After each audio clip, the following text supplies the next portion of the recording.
মুকুন্দপুর নামের একটা ছোট্ট গ্রামে নমিতা তার দুই বৌমাকে নিয়ে থাকতো। তবে তার ছিল তিন ছেলে। তিন ছেলের মধ্যে তার দুই ছেলের বিয়ে দিয়েছিল। তবে তার দুই বৌমা ছিল যেমন রূপবতী তেমন ধনী বাড়ির মেয়ে।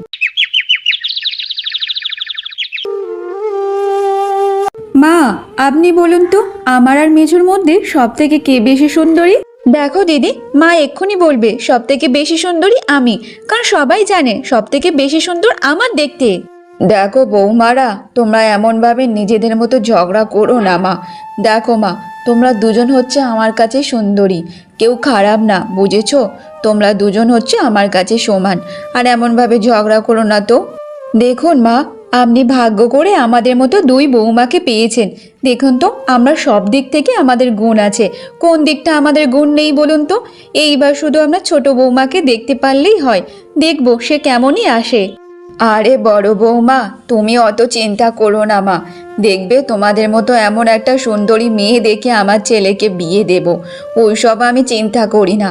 আমার ছেলের কি খারাপ দেখতে বলো তো দেখি? আমার ছেলের জন্যও একটা সুন্দরী মেয়ে আসবে, বুঝেছো? এইবার যদি আমার ছোট ছেলেটার একটা সুন্দরী দেখে মেয়েকে বিয়ে দিতে পারি, তাহলে আমি এরকম শাশুড়ি হব। এই গ্রামে তিনটে সুন্দরী বউয়ের একমাত্র শাশুড়ি আমিই হব। কত ভাগ্যবতী তাহলে ভাবো আমি। কিন্তু মা, সুন্দরী মেয়ে তো আনবেন ঠিক আছে, কিন্তু আমাদের মতো কি এরকম ধনী বাড়ি থেকে বৌমা আনতে পারবেন? সেটা বলুন তো দেখি। তা নিয়ে কোনো চিন্তা নেই, তোমাদের দুই বৌমাকে ভালো ঘর থেকে নিয়ে এসেছি। আর এমনিতে এই পাড়ার সবাই জানে যে আমি আমার তিনটে বৌমাকে ভালো ধনী বাড়ি থেকে নিয়ে আসব, আর তেমনই সুন্দর দেখতে হবে। আর আমার ছোট ছেলেকে খারাপ দেখতে নাকি? সে চাকরি করে, তা তার জন্য তো ভালো মেয়ে তো খুঁজতে হবে, বলো? আচ্ছা ঠিক আছে মা, এই সব কথা ছাড়ুন। আগে বলুন যে কি কি রান্না করতে হবে না করতে হবে, আবার যে আমাদেরকে রান্না বান্না বসাতে হবে। আচ্ছা শোনো বৌমারা, একটা কথা বলি। আমরা তো কালকের বাজার থেকে ট্যাংরা মাছ নিয়ে এসেছিলাম। তা যাও তো মা, আজকে ট্যাংরা মাছের ভালোভাবে ঝাল করো পেঁয়াজ দিয়ে, দেখবে খুব ভালো লাগবে। আর তখন বাড়ি থেকে নমিতার ছোট ছেলে ডাকাডাকি করতে থাকে, আর তার আওয়াজ শুনে তারা সবাই বাইরে বেরিয়ে দেখে। মা, দেখো দেখো, আমি তোমার জন্য নতুন বৌমা নিয়ে এসেছি। আমি বিয়ে করেই চলে এসেছি মা। আরে বাবা, এ তুই কি করেছিস রে? কি সর্বনাশটা করলি বলতো?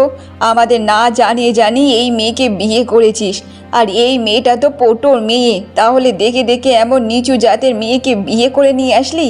এমনটা কেন করলি বাবা? বল, কেন করলি? কেন মা, পোটো বলে কি তাদের কোনো সম্মান নেই বলো? এমনভাবে কেন বলছো বলো তো? আমি যাকে ভালোবাসি তাকেই বিয়ে করে নিয়ে এসেছি, তাহলে এখানে ক্ষতিটা কি কর? মা, এটা কি করে হয়ে গেল? আপনি তো কিছুক্ষণ আগে বলছিলেন যে আমাদের মতো ধনী বাড়ির মেয়েকে নিয়ে আসবেন, আবার খুব সুন্দরী। তবে এই মেয়ে সুন্দরী তো ঠিক আছে, কিন্তু দেখুন নিচু জাতের মেয়েকে নিয়ে চলে এসেছে। মা, আপনার আশায় সব জল ঢেলে দিয়েছে। মা, আমার বাবা পটুটা কি হয়েছে? আমরা অনেক গরিব, তাই জন্য সবাই আমাদের নিচু জাত বলে। কিন্তু দেখুন মা, আমি বাড়ির সবাইকে খেয়াল রাখবো, ভালোবাসবো, বাড়ির সব কাজ করে দেব, কেউ আমার ওপর কোনো অভিযোগ করবে না মা। এই মেয়ে, তুমি একদম চুপ করো। তোমাকে এখানে কেউ কোনো কথা বলতে বলেনি। আমি কত আশা করেছিলাম বাবা, তুই একটা ভালো ঘরের মেয়েকে বিয়ে করবি। দেখে দেখি এই বাড়ির মেয়েকে বিয়ে করে নিয়ে আসলি, যাদের আমাদেরকে একদম পছন্দ না। দেখ বাবা, আমি ভালোই বলছি, এই মেয়ে নিশ্চয়ই তোর ওপর জাদু টোনা করেছে। তুই এই মেয়েকে ছেড়ে দে বাবা, ছেড়ে দে। আমি তোকে ভালো জায়গায় বিয়ে দেবো বাবা। মা, তুমি এইসব কি বলছো? ও আমার উপর জাদুটোনা কেন করবে? আমি নিজের ইচ্ছায় ওকে বিয়ে করেছি, যাকে ভালোবেসেছি তাকে বিয়ে করেছি। তাহলে তোমরা মেনে কেন নেবে না? এই মেয়ে শোনো, তুমি যেমনভাবে ড্যাং করে ভাইয়ের হাত ধরে এসেছো, তেমনভাবে তুমি একা চলে যাও। এই বাড়ি থেকে তোমাকে কেউ মেনে নেবে না, আর তোমার মতো নিচু জাতের মেয়েকে আমরা কেউ মেনে নেব না, বুঝেছো? তুমি এখান থেকে চলে যাও। না, আমি কোথাও যাব না। বিয়ের পর সব মেয়েদের তার শ্বশুর বাড়ি হচ্ছে নিজের বাড়ি বলা হয়। তাহলে আমি আমার নিজের বাড়িতে এসেছি, আর আমি আমার স্বামীর অধিকারী এই বাড়িতে থাকবো। আমি কেন থাকতে পারবো না বলুন তো? আপনারা আমার সাথে এমনভাবে অন্যায় করবেন না। দেখুন মা, দেখুন আপনার ছোট ছেলে যে মেয়েকে বিয়ে করে নিয়ে এসেছে, সেই মেয়ের মুখে যে বলে ফুটেছে। এত বড় বাড়ি দেখে লোভ সামলাতে পারছে না, সেইখানে দেখুন না একদম গেটে বসে আছে যে ও আর যাবে না। দেখো মা, তোমরা যদি আমার বউকে মেনে না নাও তাহলে বলে দাও, আমরা থাকবো না, আমি এখানে আমার বউকে নিয়ে চলে যাব। তবু তোমাদের এমনভাবে অপমান আমরা শুনতে পারবো না। নমিতা তার ছোট ছেলের এমন কথা শুনে সে অবাক হয়ে যায়। তাই সে কোনো কিছু কথা বলে না, তাই তার ছোট ছেলে এবং বৌমাকে বাড়িতে তুলে নেয়। পরের দিন সকালে সুনিতা রান্নাঘরে রান্না করছিল, সেখানে ছোট বৌমা পূজা যায়। দিদি, আমি তো এইবারই নতুন, তুমি আমাকে সব কিছু দেখিয়ে দাও। আর কি কি রান্না করতে হবে আমাকে বলে দাও, আমি সব রান্না করতে পারি। আর বাড়ির সব কাজকর্ম আমিও করতে পারি, তাই তোমাদের হাতে হাতে আমি কাজ করলে আমারও খুব ভালো লাগবে। না না, তোকে করতে হবে না, এই সংসারের একটা কাজে তোকে হাত দিতে হবে না। মা বারণ করেছে যে তোর মতো নিচু জাতের মেয়ের হাতে জলও স্পর্শ করবে না, তাই জন্য তোর কোনো কাজে আমাদের কোনো দরকার নেই। আর হ্যাঁ, আমরা রান্না বান্না করলে সেটা তোকে দেওয়া হবে, তুই খেয়ে নিবি চুপচাপ, তাই এখানকার কোনো কাজে তোকে হাত দিতে হবে না। দিদি, এইসব তুমি কি বলছো? এখনকার দিনে এইসব কেউ মানে না। আর তোমরা এমনভাবে আমাকে আসার পর থেকে অপমান করেই যাচ্ছ। দিদি, তুমি একটা কথা বলো তো, আজকে আমার জায়গায় যদি তুমি থাকতে, তোমাকে যদি এসব কথাবার্তা বলা হতো, তাহলে তোমার মনের মধ্যে কেমন চলতো সেটা বলো তো দিদি। দেখ ছোট, আমাদের সাথে তোদের তুলনা করবি না। কোথায় তোরা গরিব ফুতুরে, আর আমরা কোথায় ধনী বাড়ির মেয়ে, আর আমাদের সাথে তোদের তুলনা করছিস? শোন, এরকম যদি হতো তাহলে বড়লোক বাড়িতে আমরা বিয়ে করতাম না, বুঝেছিস? আমাদের মতো কোনো জাতের ছেলের সাথে বিয়ে করতাম। আর তোর তো লোক লজ্জার কিছু ভয় নেই। দেখেছিস শ্বশুর বাড়ি বড়লোক, সেইখানে এখানে চেপটে বসে গেছিস। এত অপমান হচ্ছিস, তবুও তুই মাটিতে ফিরে যাচ্ছিস না। তোর মতো মেয়ে আর বাপের জন্মে দেখিনি বাবা। আর তখন সেখানে মেজ বৌমা কবিতা চলে আসে। দিদি, এই ছোট জাতের মেয়েটা এই রান্নাঘরে কি করছে বলো তো? মা তো বলেছে যে ওর হাতে কোনো জিনিস খাবে না, তাহলে ও এখানে ঘোরাফেরা কেন করছে? ওকে বলো না যে ওর মতো ওর ঘরে গিয়ে বসতে। তুই বুঝতে পারছিস না? ও যে নির্লজ্জ বেহায়া মেয়ে, ওকে তুই যতই অপমান কর না, ও তবু যাবে না। কেন বলতো? ও তো জানে যে এই বাড়ি ছেড়ে ও কোথায় যাবে। এখানে তো ভালো মন্দ খাওয়া দাওয়া হয়, আর এমনিতে ওর মতো মেয়েকে তো কোনো ভালো ঘরের ছেলে তো বিয়ে করবে না। আর জানিস, ও এখানে এসেছে রান্না বান্না করতে। আমি বাবা বারণ করে দিয়েছি, ওকে কোনো রান্না বান্নার কাজে হাল লাগাতে দেব না।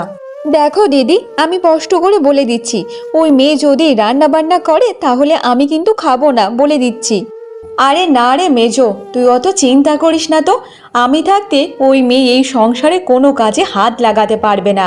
তুই ওইসব নিয়ে চিন্তা করিস না তো। পূজা তার দুই জায়ের এমন কথা শুনে তার খুব খারাপ লাগে, কিন্তু সে কোনো কিছু কথা বলে না, ওখান থেকে চলে যায়। দেখতে দেখতে এমনভাবে বেশ কিছুদিন কেটে যায়। তবে একদিন নমিতা তার পাশের বাড়ি একটা বউয়ের সাথে কথা বলতে থাকে। কি রে নবিতা, তুই তো বড় মুখ করে বলেছিলিস যে তুই নাকি তোর 3 বৌমাকে খুব বড়লোক বাড়ি থেকে নিয়ে আসবি। তা ঠিক কথা, তোর 2 বৌমাকে নিয়ে এসেছিস, কিন্তু তোর ছোট বৌমা দেখতে সুন্দরী, কিন্তু দেখ একটা ছোট জাতের মেয়েকে বৌমা করে নিয়ে আসলে। ছি ছি ছি, এ কি কাণ্ড, কি কাণ্ড! তোকে আমি কি বলি রে মালতী, সব আমার কপাল রে কপাল। 2 বৌমাকে তো দেখে শুনে ভালোভাবে নিয়ে এসেছি, একদম ধনী বাড়ির মেয়ে। আর একটা দেখো, সে আমি কি পছন্দ করেছি নাকি? আমার ছেলে নাকি প্রেম ভালোবাসা করে আর নিয়ে এসেছে। তাহলে তুই বল দেখি, এরকম একটা মেয়েকে ঘরে আনতে পারলো? দেখ নবিতা, আমি একটা কথা বলি, সে তোর ছোট বৌমা যেই ঘরের মেয়ে হোক না কেন, এমনিতে তো খুব ভালো রে, কাজকর্মে খুব পারদর্শী। তা ওরকম মেয়েকে তুই বৌমা হিসাবে মেনে কেন নিচ্ছিস না বলতো? মেনে নে, মেনে নে। এমনিতে তোর 2টো বৌমার থেকে ওই বৌমা অনেক ভালো রে। দেখবি ওই 2 দিন পর যদি তোর বৌমারা খেতে না দেয়, তোর ওই বৌমাই হবে তোর ভরসা। হ্যাঁ মালতী, তুই যাই বলিস আর তাই বলিস, তা বলে ওই মেয়েকে আমি আমার কখনো বৌমা হিসাবে মানবো না। আর হ্যাঁ, মনে রাখিস, আমি না খেয়ে থাকবো ঠিক আছে, তবু ওই মেয়ের হাতে আমি কখনো জল গ্রহণ করবো না রে। দেখ নমিতা, একটা কথা বলি, সময় থাকতে দাঁতের মর্যাদা করতে হয়। সময়টা একবার চলে গেলে সেই দাঁত কিন্তু আর কাজে লাগে না, মনে করে রাখিস। তুই কি জানিস মালতী, ওই মেয়ের জ্বালায় আমি 2 দণ্ড বাইরে মুখ দেখাতে পারি না কারোর কাছে, যে না তাই এসে বলে চলে যায়। তাহলে তুই বল, এরকম মেয়েকে কেন মেনে নেব? আমার একদম পছন্দ না। শুধু আমার ছেলেটার জন্য ওই মেয়েকে বাড়িতে তুলেছি, তা না হলে আমি কখনো তুলতাম না। এমনভাবেই নমিতা আর মালতী বসে বসে কথা বলতে থাকে। কিন্তু অন্যদিকে পূজাকে প্রতিনিয়ত অপমান শুনতে হয় ছোট জাতের মেয়ে বলে, কারণ তাকে সবাই উঠতে বসতে অপমান করত। কিন্তু সব কিছু শোনার পরও মুখ বন্ধ করে থাকতো পূজা। এমনভাবে কিছুদিন কেটে যায়। দুই জায়ে তাদের মধ্যে কথা বলতে থাকে। দিদি, ওই ছোট জাতের মেয়ের সাথে একই বাড়িতে থাকতে আমার একদম ভালো লাগছে না। মনে হয় যেন এখান থেকে আমি বাড়িতে চলে যাই। তুমি বলো না দিদি, আমরা কত বড় ঘর থেকে এসেছি, তারপরেও এই ছোট জাতের মেয়ের সাথে আমাদেরকে থাকতে হচ্ছে। আমারও একদম ভালো লাগছে না। বাইরে ঘাটে মুখ দেখাতে পারি না, সব সময় সবার মুখ থেকে শুনতে হচ্ছে কথাবার্তা। আমারও একদম ভালো লাগছে না। একটা কাজ করি, মায়ের কাছে গিয়ে বলি ওদেরকে যেন এই বাড়ি থেকে বের করে দেয়, তাহলে যদি আমাদের বাড়ির একটু মান সম্মানগুলো ফিরে আসে। আর এমনিতে মা তো বারণ করেছিল যে ওই মেয়ের হাতে থেকে নাকি কোনো কিছু খাবে না, তাহলে ওই মেয়ে এই বাড়ির কোনো কিছু কাজ করে না, সব কিছু শুধু আমাদেরকে করতে হয়, আর রানীর মতো পায়ে পা তুলে শুধু খেতে থাকে। শোন মেজো, একটা কাজ করি, তার থেকে মায়ের কাছে গিয়ে বলি আমরা ওই মেয়ের সাথে একই বাড়িতে থাকতে পারবো না, মায়ের যা করার মাই করবে। হ্যাঁ হ্যাঁ দিদি, তাই চলো, এক্ষুনি মাকে গিয়ে বলতে হবে। ওই মেয়েকে আমার একদম পছন্দ হচ্ছে না আর।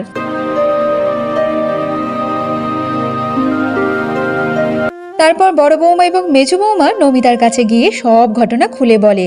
তখন সে বলতে থাকে, দেখো বৌমারা, তোমরা যেটা বলছো সেটা নয় ঠিক আছে, ওই মেয়েকে তো আমার একদম পছন্দ না, কিন্তু দেখো ওই মেয়েকে যদি এই বাড়ি থেকে বের করি তাহলে আমার ছোট খোকা যে তার সাথে সাথে চলে যাবে, আর বাইরে গিয়ে কি করবে না করবে তার কোনো ঠিক নেই। কি করে বাড়ি থেকে বের করি বলো তো? মা, তাহলে কি ওই মেয়ে এই বাড়িতে সারাক্ষণ ঘোরাফেরা করবে আমাদের সামনে? এটা হাত দেবে ওটা হাত দেবে, আর ভালো লাগছে না মা। যা মান সম্মান ছিল তার তো সব চলেই গেছে, এবার যেটুকু বেঁচে আছে সেটুকুও চলে যাবে ওই মেয়ের কারণে। বৌমা, আমি কি বলি বলো তো, আমার যে চার হাত পা পুরো বাঁধা হয়ে আছে, আমি এদিকেও যেতে পারছি না ওদিকেও যেতে পারছি না। এই মেয়ে এসে আমার বাড়িটাকে পুরো একদম অসাতল করে দিয়েছে। মা, আপনি তো আপনার ছোট ছেলেকে বাড়ি থেকে বের করতে পারবেন না, আর ওই মেয়ে তো এই বাড়িতে ঝেঁকে বসে আছে, ও যাবে না। তার থেকে একটা কাজ করুন তো মা, আমাদের এই সংসার থেকে ওদেরকে আলাদা করে দিন, তাহলে ভালোই হবে। যেটুকু মান সম্মান আছে তবু তো বাঁচবে নাকি? আর এমনিতে ওই মেয়ে আলাদা হলে বুঝবে যে একা একা থাকার জ্বালা কত। কিন্তু বৌমা, ওদেরকে এমনভাবে আলাদা করা কি ঠিক হবে? ওই মেয়ে কেমন রান্না বান্না পারে তার কোনো তো ঠিক নেই, আমার ছোট খোকাটা কি খাবে না খাবে তারও কোনো ঠিক নেই। তাহলে তাহলে তুমি বলো, এমনভাবে কি আলাদা করা ঠিক হবে? মা, এটাই তো সুবর্ণ সুযোগ, আপনি একটা কাজ করুন, এই সুযোগটা একদম হাতছাড়া করবেন না। ওই মেয়েকে যদি আলাদা করে দেওয়া হয় তার সাথে ভাইও আলাদা হয়ে যাবে, আর ভাই যখন দেখবে যাকে বিয়ে করে নিয়ে এসেছে সে ভালোভাবে রান্না বান্না করতে পারে না, কাজকর্ম করতে পারে না, তখন কিন্তু ভাই রেগে মেগে ওকে বাড়িতে দিয়ে আসবে। আর এটাই তো সুযোগ মা, তখন ভাইকে আমাদের কাছে নিয়ে আবার একটা নতুন বিয়ে দিয়ে দেবেন আপনি। হ্যাঁ মা, আমারও তো মনে হয় দিদি যেটা বলেছে সেটা একদম ভালোই বলেছে। এই সুযোগটা আপনি একদম হাতছাড়া করবেন না মা, এটাই করুন। হ্যাঁ বৌমা, তুমি কিন্তু কথাটা বেশ মন্দ বলনি, ভালোই বলেছ। তাহলে কিন্তু আমাদেরকে কাঁটা দিয়ে কাঁটা তুলতে হবে। ঠিক আছে, আমি আজই আমার খোকার সাথে কথা বলবো।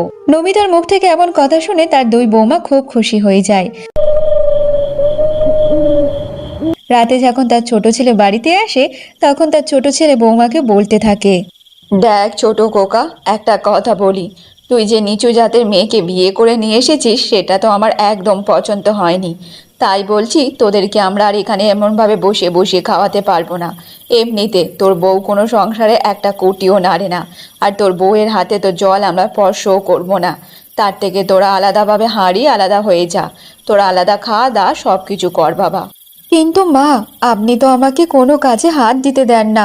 আপনি বলেন যে আমার হাতের জল নাকি আপনি খাবেন না, যাতে আমি সংসারে কোনো কিছু জিনিসে যেন হাত না দিই।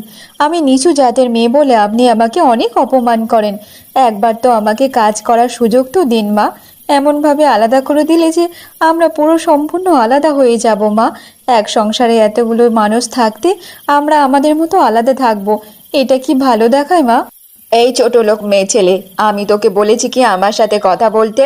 আমি আমার ছোট ছেলের সাথে কথা বলছি, তাহলে মাঝখানে তুই এসে কেন এরমভাবে কথা বলছিস? তাহলে কি তোর বাবা মা এইটুকু শিক্ষা পর্যন্ত দেয়নি নাকি? যখন দুটো মানুষ কথা বলে তার মাঝখানে কথা বলতে নেই? মা, পূজা কি খারাপ কথা বলেছে? ও তো ভালোই কথা বলেছে। তাহলে তুমি ওকে এমনভাবে কথা কেন শোনাচ্ছ বলো তো? আর ছোট লোক কেন বলছো? ও এখন থেকে আমার বউ, আমার স্ত্রী, বুঝেছো? তাই ও এই বাড়িরই বউ, তাই ওকে সম্মান করতেও শেখো মা। তুমি যেমন তোমার দুটো বৌমাকে ভালোভাবে মাথায় করে রেখেছো, একে তো মাথায় করে রাখতে পারোনি। অন্তত একটু সম্মানটুকু দাও। বাবা ছোট খোকা, আমি তোকে এত ছোটবেলা থেকে এত ভালোবেসে বড় করে তুললাম, আর তুই কি না আমার যে কষ্ট না দেখে দুদিনের একটা মেয়েকে তুই এত ভালোবেসে ওর কষ্টটাকে বুঝছিস? বাবা খোকা বাবা। দেখো মা, তুমি যেটা অন্যায় করেছো আমি সেটা বলেছি। আর হ্যাঁ, তুমি বলছো যে আমরা আলাদা হয়ে যাব। ঠিক আছে, আমরা আলাদাই থাকবো। আর আমাদের সাথে তোমরা সম্পর্ক রাখলে রাখবে, না রাখলে না রাখবে মা, তবু আমি আমার স্ত্রীকে কখনো ছাড়তে পারবো না। এইসব কথা বলে রাহুল এবং রূপা তাদের নিজেদের ঘরে চলে যায়। পরের দিন সকাল থেকে তারা আলাদাভাবে রান্নাবান্না করে তাদের মতো করে খেতে থাকে। এই সব কিছু দেখে তারা দুই বৌমা খুব আনন্দ পায়। দেখতে দেখতে এমনভাবে বেশ কিছুদিন কেটে যায়। তবে কুয়া থেকে জল আনতে গিয়েছিল রূপা প্রথম। তারপর তাদের বড় বৌমা এবং মেজো বৌমা জল আনতে আসে, আর রূপাকে দেখে বলতে থাকে, এই শোন, আগে আমাদের জল নিতে দে, তারপরে আমাদের যখন সব জল নেওয়া হয়ে যাবে লাস্টে তুই জল নিবি, বুঝেছিস? কেন কেন তোমরা আগে জল নেবে? তোমাদের থেকে তো আগে আমি এসেছি, তাহলে আগে আমি জল নেব, তারপর তোমরা নেবে। তোমরা কেন আমার থেকে আগে নেবে বলো তো? এই শোন ছোট লোক মেয়ে ছেলে, একদম আমাদের মুখে মুখে একদম কথা বলবি না, বুঝেছিস তো? কারণ আমরা চাই না যে তুই আমাদের থেকে আগে জল নে, যেন তোর না স্পর্শ কোনো জায়গায় না পড়ে, তোর ছোঁয়া পড়লে সেটা অসহ্য হয়ে যাবে। তাই আগে আমরা জল নেব, তারপর তুই জল নেবি। যদি বেশি কথা বলিস না, তারপর তোর দবা খাইয়ে দেবো, বুঝেছিস তো? দেখো দিদি, তোমরা সবসময় এমনভাবে আমাকে অপমান করতে থাকবে না। আমার এগুলো একদম পছন্দ হয় না। তোমরা যেমন মানুষ, আমিও মানুষ। তোমার গায়ে যেমন লাল রঙের রক্ত বইছে, আমার গায়েও লাল রঙের রক্ত বইছে। তারপরে আমি আর আলাদাটা কোথায় বলো তো? তোমরা সবসময় এমনভাবে আমাকে কথা শোনাতে থাকো, ছোট করতে থাকো। আমি কি মানুষ নই নাকি? দেখো দিদি দেখো, আলাদা হয়ে মুখে যে খুব বুলি ফুটেছে। বাবা, তা এত বুলি কোথা থেকে শিখে আসিস বলতো দেখি? নিজের বাপের বাড়ি থেকে কি সব কিছু শিখে আসিস নাকি? শোন, আমাদের সামনে এইসব নাটক একদম করবি না। তোর নাটক শোনার মতো আমাদের কোনো ইচ্ছা নেই। চল দেখি, আগে আমাদের জল নিতে দে, তারপর তুই জল নিবি। হ্যাঁ হ্যাঁ, দেখ বাছা মেয়ে ছেলে, তোর সাথে কথা বলার মতো আমাদের কোনো ইচ্ছা নেই। একটা বাড়িতে থাকি, অনেক কষ্ট করে থাকি, তোর মুখ দেখা যে আমাদেরও পাপ। তাই বলছি, সরে যায় এখান থেকে। আমরা আগে জল নিয়ে চলে যাব, তারপর তুই জল নিবি। তুই যদি আমাদের থেকে আগে জল নিয়েছিস না, তোকে এখান থেকে যেতে দেব না, মনে রাখিস। রূপা তার দুই জায়ের এমন কথা শুনে তার অনেক খারাপ লাগে।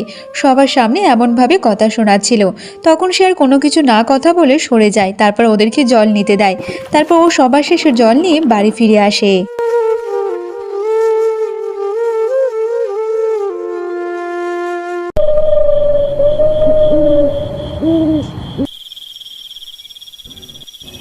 চলো না, আমরা দুজন এখান থেকে অনেক দূরে চলে যাই, যেখানে আমাদেরকে কেউ চিনবে না, জানবে না, আমাদের আপনজনরাও আমাদেরকে দেখতে যাবে না। সেখানে আমরা দুজন ভালোভাবে দুজনের মতো থাকবো, অনেক ভালো সুখে থাকবো, আমরা খুব খুশিতে থাকবো। এখানে যে আমার দম বন্ধ হয়ে আসছে। কি হয়েছে রূপা? আজ পর্যন্ত আমি তোমাকে কখনো চোখে জল দেখিনি। আজকে যে তুমি এমনভাবে কান্নাকাটি করছো, এমন তো কোনো কিছু ঘটনা ঘটেছে।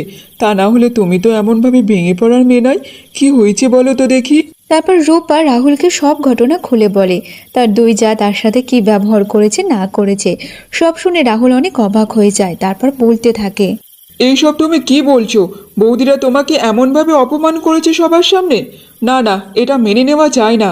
সব সময় এমনভাবে তোমাকে অপমান করতে থাকবে সবার সামনে, এটা আমি চুপ করে থাকবো না। চলো, এক্ষুনি চলো, আমি এক্ষুনি দাদা বৌদিদের সাথে কথা বলবো।